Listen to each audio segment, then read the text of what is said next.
asking what a beautiful part of the world Marlow is actually before we launched this. So we'd love to come see you, not just for your school, but just for a weekend in Marlow. It'd be great. Yeah, that'd be great. So look, thank you for joining us. Similarly to ourselves and to Jonathan there, EdTech Demonstrator School, quite influential within the Pixel network. Obviously a school that's doing super work around the EdTech, and we're really looking forward to finding out about the journey that you've been on. And I suspect we'll be having similar comments and similar feedback and a similar desire to come out and see you at some stage. So we've got until 12:05, if that's all right. Sorry, Yeah, what I said about keeping this Jonathan tight. and having to shorten mine. You can blame it all on me because I was the one late starting at the very beginning. So over to Sarah, and yeah, I look forward to hearing from you. Okay, thank you. I'm just going to share my screen. Can you all see my presentation? Not yet. Okay. Love it when technology doesn't work. Yeah, I was going to put a little line in actually earlier when Jonathan was presenting, because he managed, the audio didn't work, and I was going to say what happens to the best of us. That would count as part of the best. So. Not there.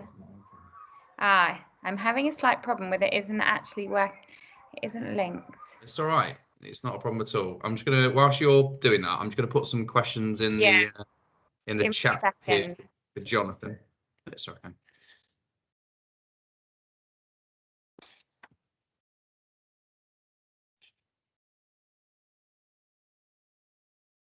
The last.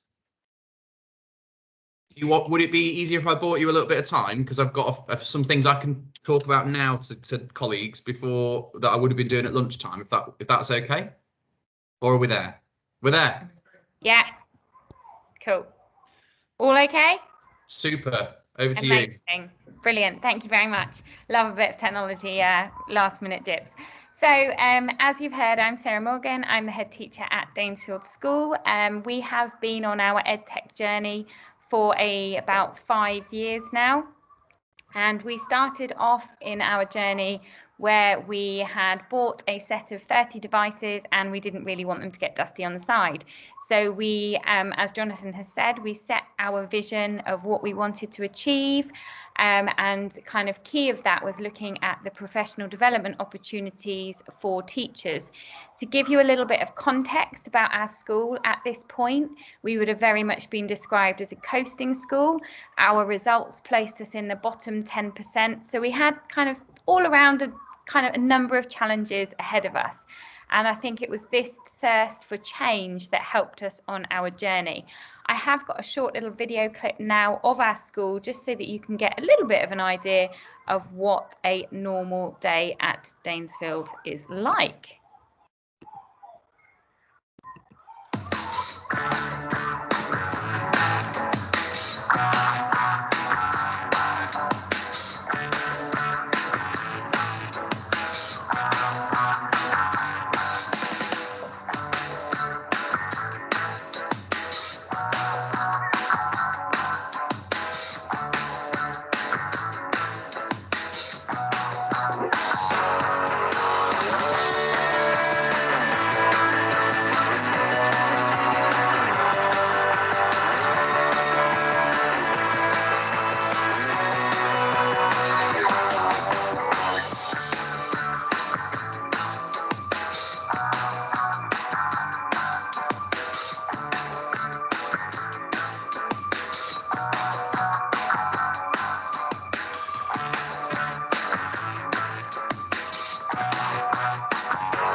Sorry, I didn't mean to stop it quite so abruptly. But I think that gives you kind of a bit of an overview of just some of the things that we've been doing over the years. And I think my aim today is to demonstrate what can be achieved by embedding technology, by not having it as a bolt-on, but by seeing it in all areas of your curriculum, and to potentially overcome any barriers that you may have when kind of using technology with your children. And I think the first thing we learn as a school is that you have to have a growth mindset. And I think a lot of the time it's easy to say you have a growth mindset, and it's easy to say that, yes, we kind of want to do that, but actually, do we do that with our practice? And I kind of almost force that upon our teachers, and to be role models for the children as well, to not be afraid if things go wrong, to share those failures as well as the successes. And that was really the kind of start of change, because I think when teachers realised that it was okay to get things wrong, then they started to take more risks. And I think for us, I think it's really easy as well to, as educators, we don't like to not be in control, and sometimes technology takes away that control because we're putting that trust in somebody else or something else that it might go wrong. So it's really kind of having that genuine kind of growth mindset. And I think as I've kind of progressed and I've been looking at kind of more research, as you look around us now, the kind of the working world, the skills that our children are going to be required, it's all about creativity, and it's all about kind of how are we developing those skills within children. And we're at a point where we will never be able to teach children more facts than computers can have. So how do we make them even better than computers, and how do we give them those creative opportunities for learning? And that's where we really saw the kind of the impact that technology could have on creating those hooks within our lessons. And I think our purpose of education is to help the children flourish and to help them kind of take on those new challenges. And we also link that back to our school vision. So like I said, when we were kind of had all the challenges in front of us, for us to set ourselves a goal to be a leading school within technology when we also had no budget seemed quite an unrealistic vision. But everybody within that, within our school, within our team, knew that we were kind of we were determined to ensure that every child fulfilled their potential.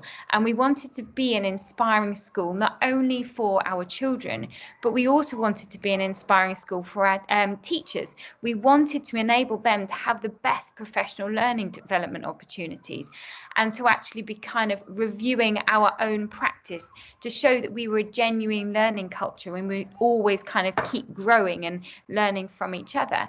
And that's when we kind of looked at the curriculum expectations and thought about having, if we did just teach computing as a separate subject, actually, where were the wasted opportunities?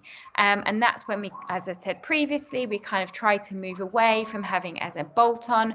But we also realised that there was a real need for kind of training for leaders. And that's something that we've recognised over the last year, being an EdTech demonstrator school, is that actually a lot of the time we have the educators, the teachers themselves within the classrooms, they're really keen to learn how they can kind of like build on the technology that would have kind of almost been forced upon them in the last year, but also how they can utilise those skills within the classroom. But often the leaders are a bit more afraid to make those changes. So we've been doing a lot of work with leaders, helping them to understand the impact that kind of embedding technology can have. We also are very aware of teacher workload, and I think it's looking at those collaboration opportunities to create, to build on those learning opportunities that we've had. We've seen the benefits that working from home can have, and we've kind of built on them now we're still back in school. And not only can you collaborate on planning documents, you can also have mentors. So we have mentors for our NQTs, but actually how brilliant it is to have a mentor throughout your whole career, and to always show that no matter what stage you are as a teacher, we can still learn from each other. And that's very much the kind of environment that we've created, and that in itself has kind of really supported that workload. And it comes back to, as well, like I said before, creativity, thinking about, you know, boys writing. We look at some of the national trends that we find within our primary schools, and we look at how we can kind of take those challenges and, you know, turn them into a positive. So, for example, boys writing, we know that some areas that they may struggle in, so we look at how we can make those lessons more exciting, more inviting, have the BBC News live streamed from the classroom, how we can create those real world problem solving opportunities in maths for the girls. And so in all areas, we're looking at how we can bring technology to enhance the lessons that we already have. Oh, I've got growth mindset again. So our journey with EdTech, we have kind of, as a school, we started to use Teams, but I think probably we've obviously never used it as much as we did within the last year. But at that point, our children could log on, they could do the basics, but we have grown ourselves. And after the first lockdown, we reviewed everything that we had, and we thought, how do we build on that in the autumn term?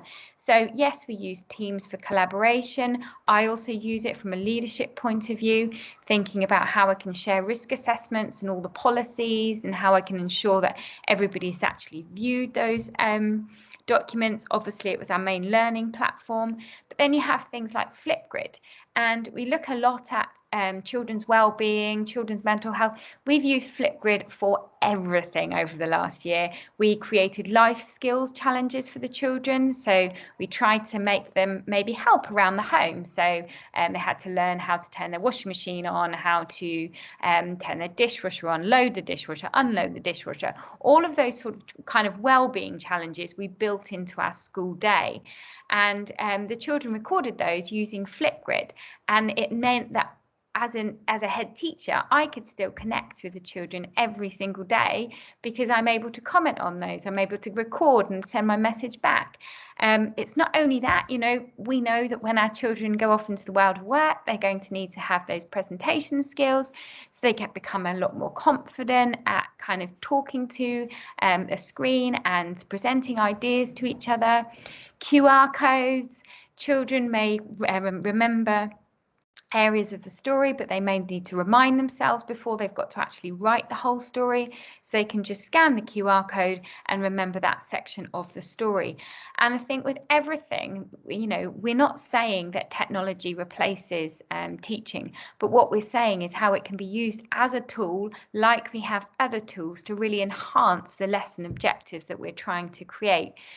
For example, Minecraft, you know, I've talked about this so many times, but even something like geography, where you're looking at a volcano, if you're then recreating that volcano within Minecraft, the children are actually looking, well, what does the core look like? You know, they're actually understanding. And the level of engagement, I think that's what we've really found, is that the level of engagement is the thing that kind of drives that force within the lessons. One of the things that we had, and actually is from Pixel, as it was mentioned, I have been working with Pixel, is we love the thing of today's takeaway. Whenever you do any professional development, it's really important that you do something differently the next day, because otherwise, if you don't, that's an opportunity wasted.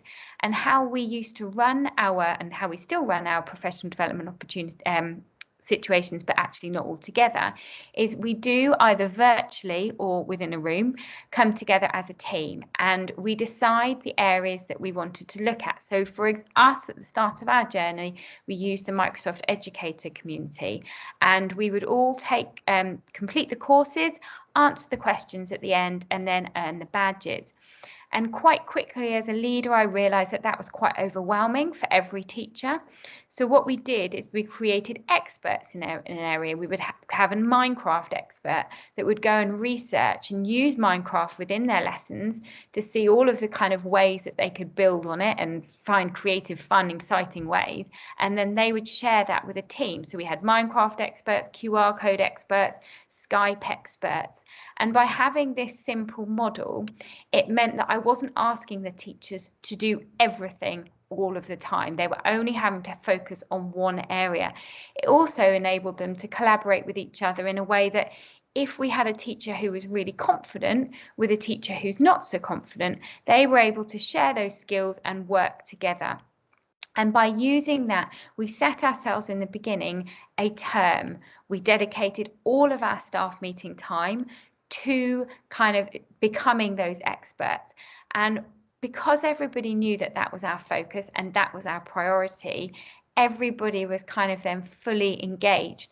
And we went from, just to give you a little bit of kind of context of our journey, this was in January.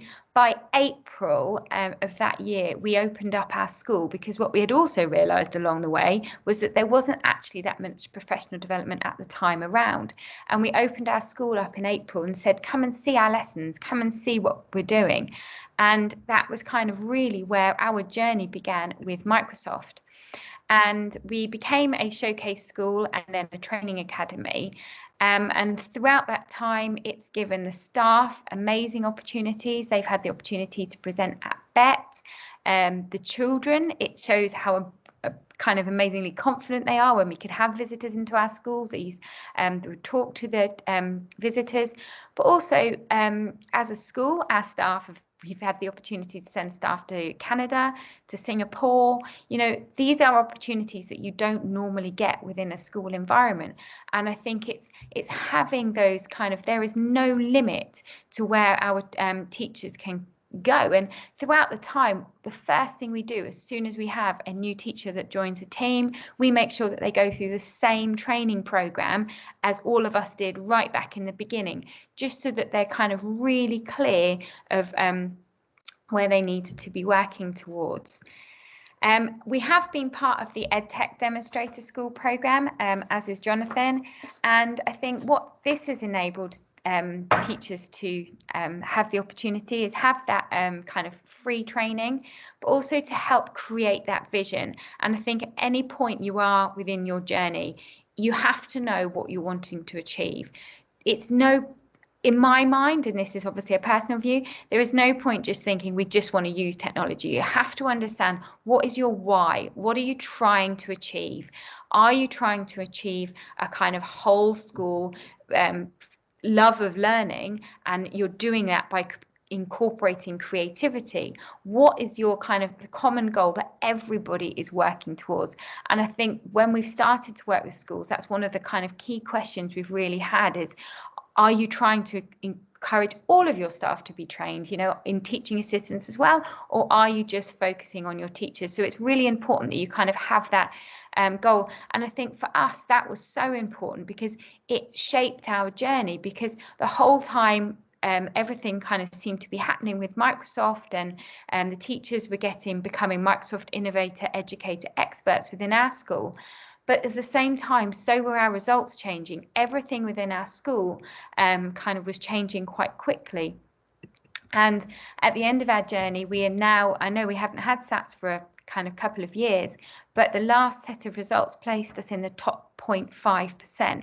Now, I don't believe everything is for academic reasons, and I don't believe we're only doing it for English and maths, but I do believe that it's a really good way of checking that not only have we raised standards within kind of the creative side, embedding technology, but we've also raised standards across all areas of the school, and the outcomes that the children are getting as a result means that their life chances are better as a kind of way of learning. And I think that's the kind of one thing for us, is that if it is part of your everyday, if you're giving, like Jonathan said about having a virtual teaching assistants, we know that when we're in school, we help the children who may find situations more challenging, and we may think we really need to challenge our kind of more able children. What do we do with those children who are working in the middle, who traditionally schools have maybe not incorporated? How do we know? How can we use technology now? What are we doing with the children that actually they learn and they kind of made more progress as a result of remote school than they did when they are kind of would have normally within school? What lessons are we learning? And I think that's the next stage of the journey now, is to capture everything that we know that this last year has taught us, and to think, how can we reframe that to make it a real positive to ensure that every child achieves their full potential? Sorry, I've realised I've spoken quite quickly and I've even made it under time. So, James, I hope that's okay. Oh, are you there? Sorry, I'm here. I beg your pardon. A colleague was talking to me there, Sarah, which is really unprofessional. But That's feel okay. free. Do we just repeat what you asked me? Is that you I finished? was Sorry. just literally saying I whizzed through it because I was very aware of time, and now I've actually come under time. Well, look, it's extremely courteous of you to help me get that through to a point where it's you finished. So look, I really appreciate that, and it was really interesting to hear about your journey, and particularly a bit more granular in terms of the way in which you've gotten there and the broader reasons around why you wanted to make this a reality for your children, for your families in your school. So thank you for doing that.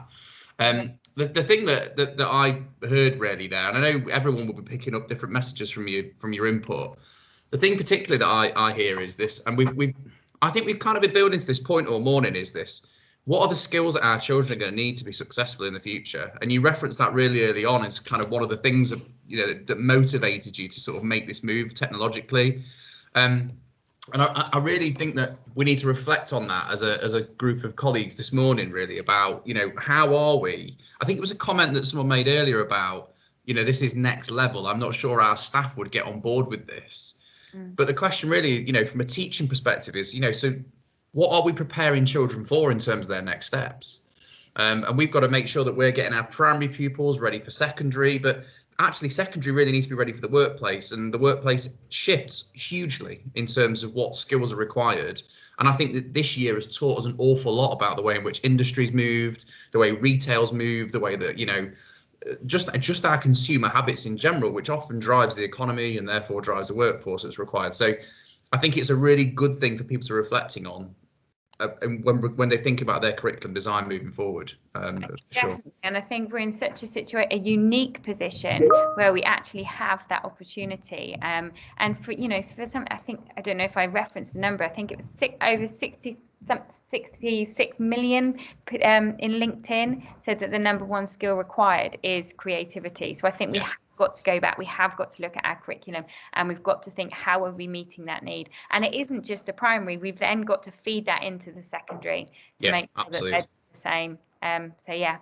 And I think in the interest of balance, I think if we repeat this event, we should definitely be looking at having a kind of someone that spans through key stage 3 and 4, but comes along to the event and talks about the work they're doing. Because I remember we did a session a few years ago as a trust in a teaching school. We invited secondary head to come in and talk about the new expectations for GCSEs. And I remember the look in the room of our primary heads going, why we play a huge role in this, but we really need to know this stuff as well.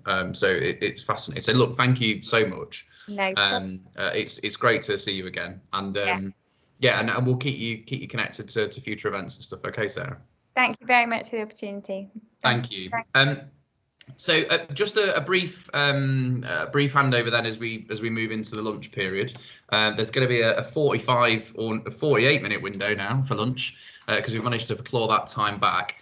I'm very conscious that some of you will have seen the YouTube video I put out with regards to how to join workshops, but I thought it would be worth me doing just a very brief walkthrough of the process, just to make sure that people have a knowledge of how to move across rooms. I'm very conscious that we're not using breakout rooms in the traditional way or the way that Teams allows us to. Instead, we're using channels for our individual workshops. So you should all now be able to see where we are, which is we're inside the main conference hall, and there is a call open. All of the workshops that have got a little number 1 next to them are the workshops that are on offer in round 1. There might be a couple here that you need to just expand on at the bottom. So following lunch, we aren't going to come back to the main hall until the very end of the day. That doesn't mean you have to leave the call. It will just go on hold if you join another. If you, for example, are moving into the engaging early years session after lunch, you simply move across and click that. That will take you onto this page here. Now, what's really interesting, you'll see that the call isn't open. Okay, so just must wait until this little icon shows here. If you're going to be you going into the Blended Learning Champions workshop, you would click into here. There'll be a little preamble, but you'll notice straight away that the call is open and you can press join. I won't hit join because if I do, you'll lose me because I will be moving calls. But effectively, that's what you need to do to get into your first workshop. Once that workshop's finished, there's a 15-minute window for you to move into your second one. And again, really simply, you look at the number with number 2 down the side, and if you go into teaching guided reading effectively, you click into this workshop here, and you'll click join on the join session, which is there, which is brilliant. The one thing, if I might just request politely, please don't start a call, because if you do that, that will just cause the workshop leaders a little bit of a headache.